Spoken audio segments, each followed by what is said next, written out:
ओम वंदे गौ मातरम। मित्रों, यह खाओ स्वस्थ रहो परफेक्ट डाइट प्लान से प्रभा आप सबका स्वागत करती है। आज हम बात करने जा रहे हैं गांठें, गिल्टी, लिपोमा या लाइपोमा के विषय में। ये एक ऐसी गांठें होती हैं जो पूरे शरीर में कहीं भी हो जाती हैं और इनमें दर्द वगैरह नहीं होता, ये कैंसर जनित नहीं होती हैं।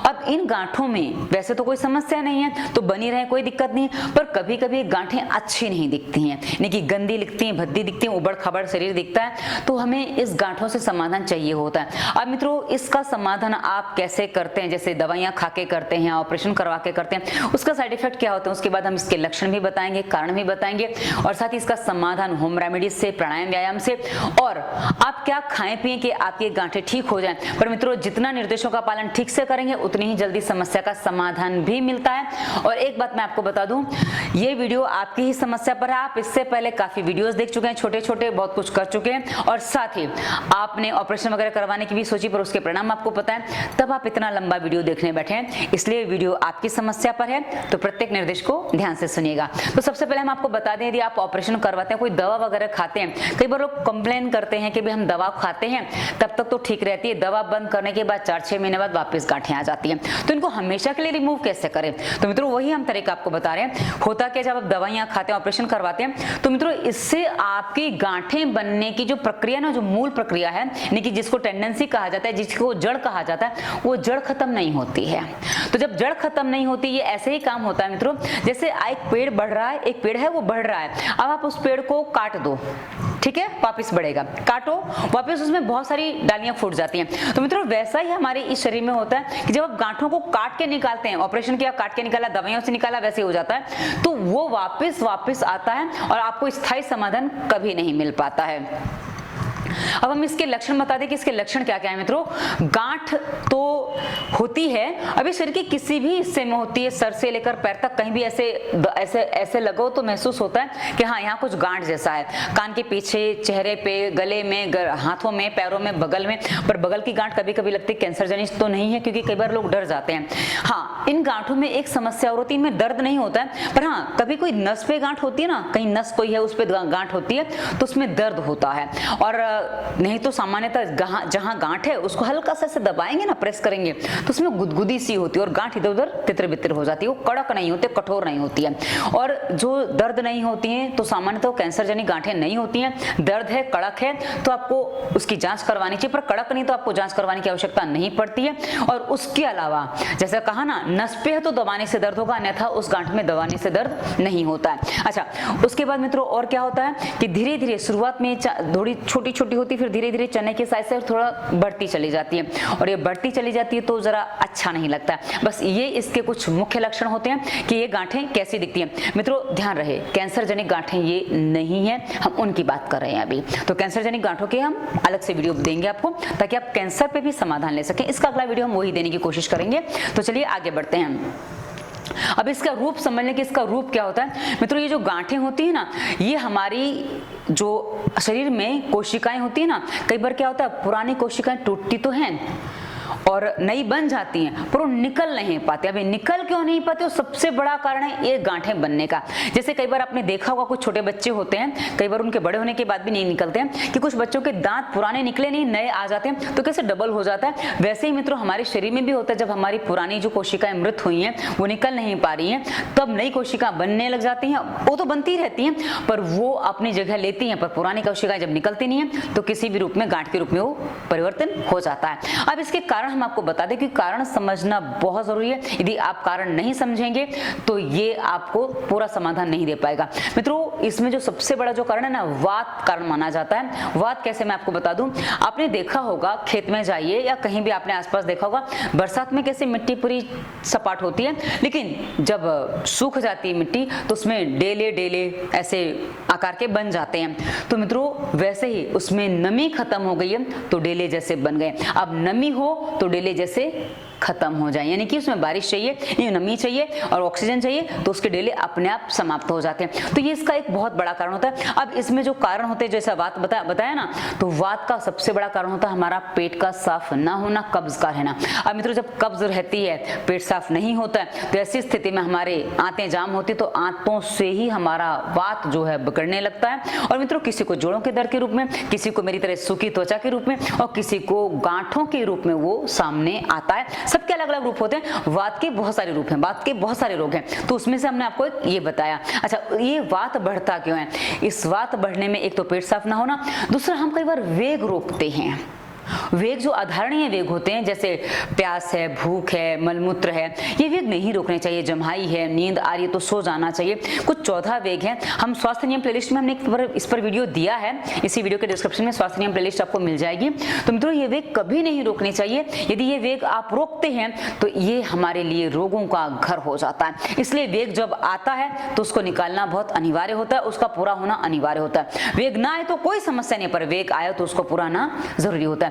इसके अलावा किसी को जन्मजात भी होती है। अब माता पिता ने क्या गलतियां की हैं, कई बार क्या होता है ना, पिता का वीर्य मजबूत नहीं है, माँ की कोख मजबूत नहीं, तो ऐसी स्थिति में बच्चे को पेट से ही बहुत सी बारों में ऑक्सीजन ठीक से नहीं मिल पाता है, जिसके कारण से बच्चों को कई बार जन्मजात गांठें भी होती हैं। उसके अलावा हम आपको बता दें, कई बार फोड़े फुंसी हो जाते हैं। जैसे आपने देखा होगा, अक्सर आंख में गोहेरी हो जाती है। मेरे पास इस पर बहुत सारे प्रश्न आते हैं कि दीदी आंख में गोहेरी हो गई थी, वो गांठ नहीं निकल रही है। और वैसे ही मित्रों, हमारे आपने चेहरे पर भी देखा होगा, बहुत सारे कील वगैरह गांठें जैसी हो जाती हैं। ये कील मुहासों से भी हो जाती है, और कहीं फोड़े फुंसी हो जाते हैं ना, तो उसकी जो गांठ नहीं निकल पाती है, कई बार क्या हम दवा से खा के उसको बिठा देते हैं, तो उसमें से गांठ नहीं निकल पाती है, तो वो गांठ थोड़ी कड़क बन जाती है। आपको ध्यान देना होगा, भी फोड़ा फुंसी कहीं हुआ है तो उस गांठ को आपको क्या करना है कि भाई निकाल देना चाहिए। गांठ नहीं निकलेगी तो आपकी गांठ रह जाएगी, और वो कई बार ऐसे रूप ले लेती है। तो इसको आप कई बार सुई से भी निकाल सकते हैं। सुई से बड़ी आसानी से गांठें निकल जाती है। जैसे आंख की भी है थोड़ा सा, पर हाँ, बहुत संभाल के करना पड़ता है। आंख में तो है तो बहुत सावधानी पूर्वक करना पड़ता है। पर आंख की गोहेरी का तो एक हल्का सा, कभी कभी डॉक्टर थोड़ा सा उसको सर्जरी कर देते हैं, हल्का सा एकदम माइनर सा कुछ होता है उसमें, और वो उससे भी ठीक हो जाती है। पर हाँ, शरीर के किसी अंग में है तो आप बहुत सावधानी से उसको सुई से भी निकाल सकते हैं, और बड़ी आराम से निकल जाती है। उसके ऊपर का जो काड़ा कड़क कड़क है निकल जाएगा, अपने आप आपकी गांठ बैठ जाती है।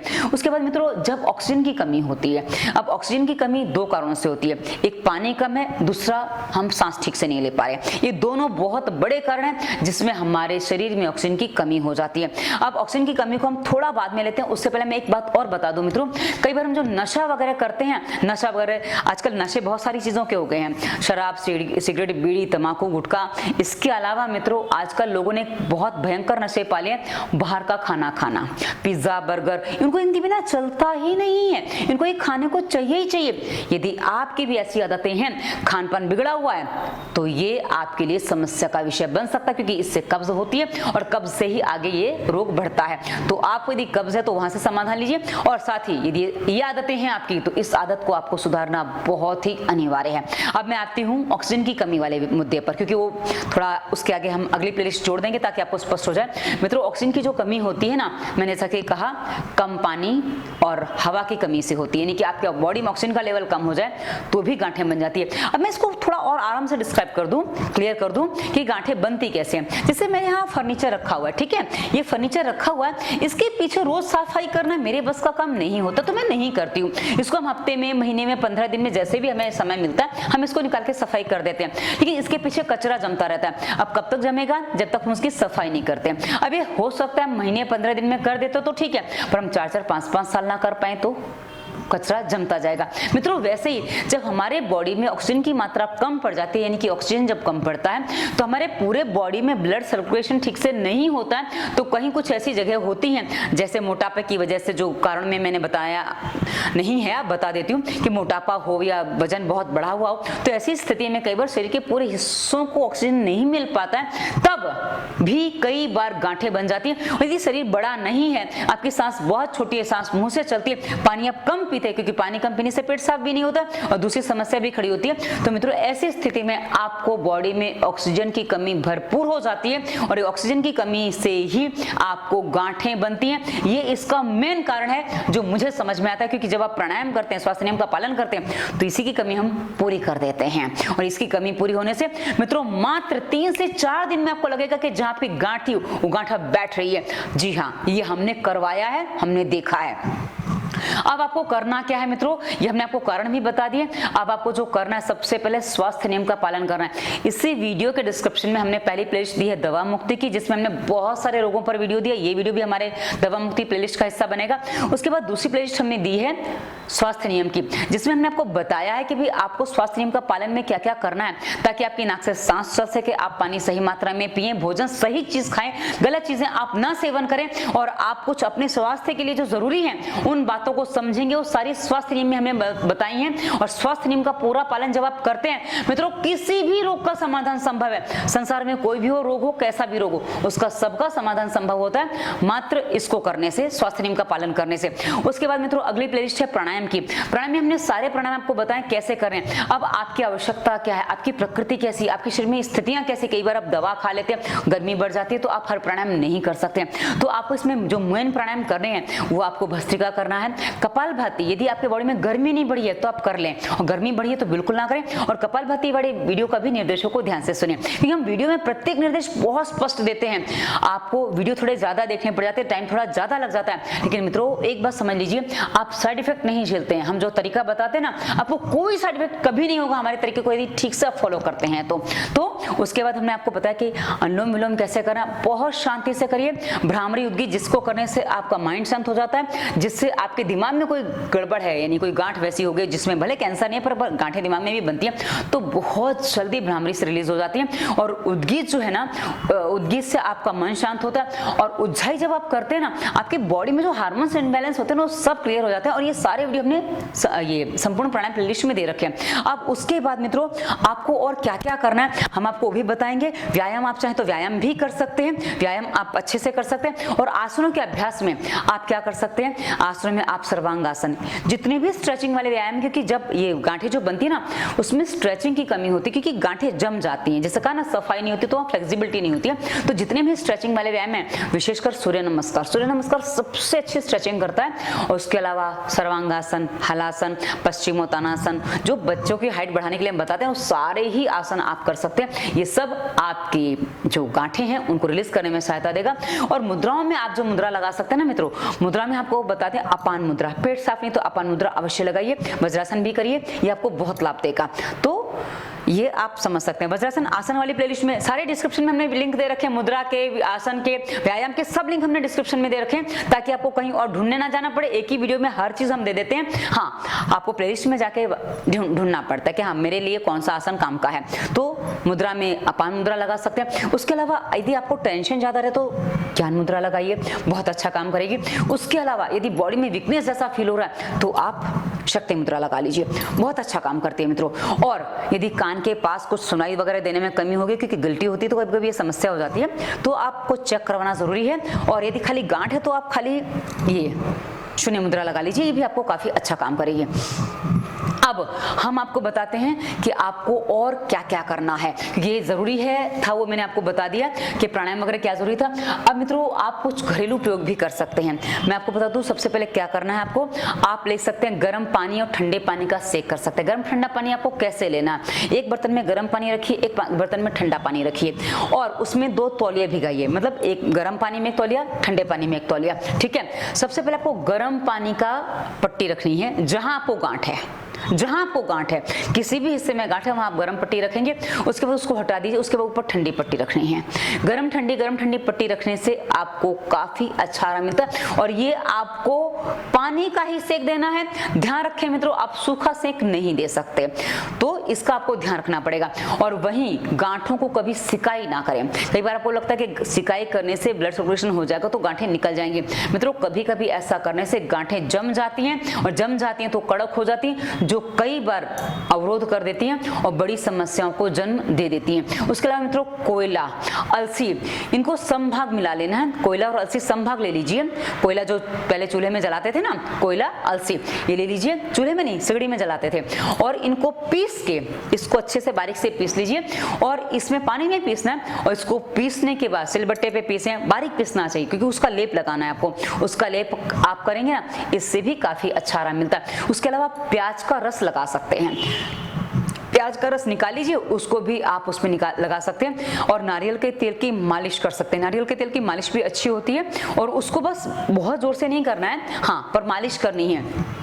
और मालिश करने से हमारा जो ब्लड सर्कुलेशन अच्छा होता है ना, उससे हमारे पूरे बॉडी की गांठें अपने आप खुल भी जाती हैं। पर हाँ, मालिश जब करते हैं, जिस अंग में गांठें उस अंग को थोड़ा सा हल्के से मालिश दीजिए, बाकी पूरे बॉडी की मालिश आप ढंग से करिए। इतना मालिश करी जानी चाहिए कि मालिश करने वाले को और मालिश करवाने वाले को दोनों को पसीना आ जाना चाहिए, तो मालिश सही से हुई ऐसा माना जाता है। ये हमारे शास्त्र बताते हैं। और ये सर्दियों की बात करें, गर्मियों की बात नहीं करी। गर्मियों में तो पसीना आना कौन सी बड़ी बात है, पर सर्दियों में आ जाना चाहिए।